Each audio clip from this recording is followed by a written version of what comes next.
नमस्कार, मैं दिगंबर सिंह और आप देख रहे हैं बिहारी खबर का ये खास शो बात खबरों की।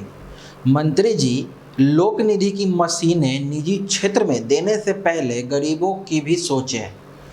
बिहार में कोविड-19 से जंग में सरकार की नीति पर विरोध जताने वाले रामगढ़ विधायक ने जिला स्वास्थ्य विभाग के प्रयासों की मंगलवार को सराहना की है। राजद विधायक सुधाकर सिंह ने बिहार के स्वास्थ्य मंत्री को लिखे पत्र में कहा है कि राज्य के कई अस्पतालों में लोक निधि से सैकड़ों की तादाद में खरीदे गए वेंटिलेटर, सीटी स्कैन और अल्ट्रासाउंड जैसी मशीनें टेक्नीशियन और उचित रख रखाव के अभाव में बंद पड़ी है, जबकि लचर स्वास्थ्य व्यवस्था के कारण कोरोना ने हजारों लोगों को लील गए हैं। विधायक ने पत्र में ये भी कहा है कि विधानसभा के शीतकालीन सत्र के दौरान चर्चा में नेता प्रतिपक्ष और सत्तारूढ़ दल के कई सदस्यों ने आपका ध्यान आकृष्ट कराया था, लेकिन जवाब आधा अधूरा आया। अब कोरोना पर कोहराम के बीच स्वास्थ्य विभाग की चिर निद्रा टूटी तो वेंटिलेटर सहित अन्य मशीनें निजी क्षेत्र को देने का आदेश दिया हुआ है। उन्होंने लिखा है कि जहां तक मुझे जानकारी है कि लोक निधि से खरीदी गई मशीनों की निजी क्षेत्र में संचालन का कोई स्पष्ट नियम नहीं बना है। ऐसे में गरीबों को परेशानी होगी। ऐसे में आपके स्तर से कुछ नियम जरूरी हैं ताकि गरीबों को सस्ती स्वास्थ्य सेवा का लाभ मिले। उधर सिविल सर्जन को लिखे पत्र में विधायक ने सीमित संसाधनों में बेहतर प्रयास की प्रशंसा की है। साथ ही पहले की तरह कोरोना से जंग में संसाधनों के सहयोग का वादा भी किया है। दो पक्षों में विवाद, एसिड से किया हमला, एक ही परिवार के 5 लोग झुलसे। बिहार में सुपौल जिले के त्रिवेणीगंज थाना क्षेत्र स्थित कुशहा पंचायत के मचहा वार्ड नंबर 12 में किसी बात को लेकर दो पक्षों के बीच तनातनी हो गई।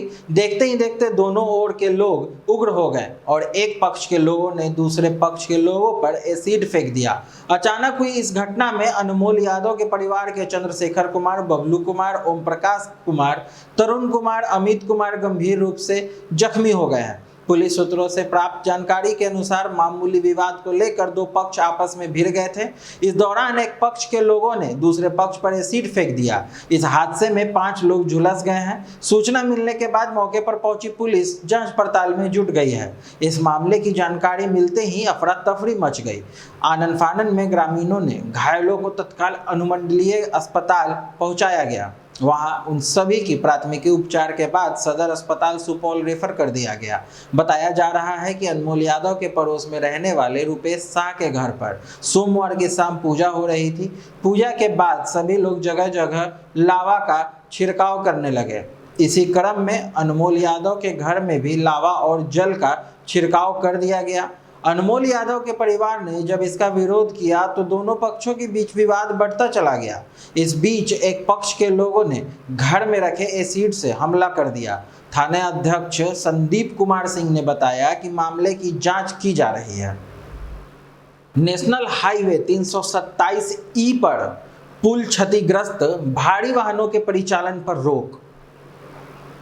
बिहार के किशनगंज जिला में नेशनल हाईवे 327E के 34 किलोमीटर दूरी पर क्षतिग्रस्त पुल के कारण संबंधित विभाग के कार्यपालक अधिकारी के सूचना पर जिलाधिकारी डॉक्टर आदित्य प्रकाश ने मंगलवार से एहतियातन भारी वाहनों के परिचालन पर रोक लगा दी है। उन्होंने कहा कि क्षतिग्रस्त पुल से भारी वाहनों का परिचालन जोखिम भरा हो सकता है, इसलिए एहतियातन भारी वाहनों को अब वैकल्पिक परिवर्तित पथ से परिचालन अररिया व सिल्लीगुड़ी के लिए आदेश जारी है। उन्होंने ये भी कहा है कि नेशनल हाईवे 327E पर 34वें किलोमीटर के बाद सिल्लीगुड़ी से अररिया आने के लिए पोवाखाली से वैकल्पिक पथ किशनगंज बहादुरगंज पथ स्थित डे मार्केट भाया 52वें किलोमीटर बहादुरगंज LRP चौक से अररिया जाने एवं सिल्लीगुड़ी जाने के लिए डाइवर्ट पथ होंगे।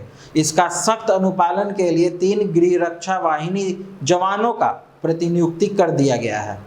कोरोना की दूसरी लहर में 269 चिकित्सकों की हुई है मौत। IMA इंडियन मेडिकल एसोसिएशन यानी कि IMA के मुताबिक देश भर में कोरोना की दूसरी लहर के दौरान कुल 269 डॉक्टरों की मौत हो गई है। इंडियन मेडिकल एसोसिएशन द्वारा जारी डेटा के अनुसार सबसे ज्यादा मौतें बिहार में हुई हैं, जहां यह संख्या 78 है। वहीं उत्तर प्रदेश में 37 और दिल्ली में 28 डॉक्टरों की कोरोना से मौत हो चुकी है।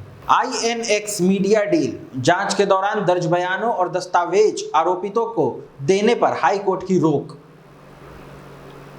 दिल्ली हाई कोर्ट ने INX मीडिया डील मामले में ट्रायल कोर्ट के इस आदेश पर रोक लगा दी है, जिसमें उसने CBI को निर्देश दिए थे कि जांच के दौरान दर्ज बयानों और दस्तावेजों की प्रति आरोपितों को देने का आदेश दिया था। जस्टिस सुरेश कैत ने CBI की अर्जी पर यह आदेश जारी किया। सुनवाई के दौरान CBI की ओर से वकील अनुपम S शर्मा और प्रकर्ष एरन ने पिछले 5 मार्च को स्पेशल CBI जज MK नागपाल के आदेश पर रोक लगाने की मांग की। उन्होंने कहा कि ट्रायल कोर्ट ने अपने क्षेत्राधिकार का उल्लंघन किया और CBI को निर्देश दिया कि वो जांच के दौरान मिले सभी दस्तावेजों और बयानों को कोर्ट में पेश करे और उनकी प्रति आरोपितों को दे।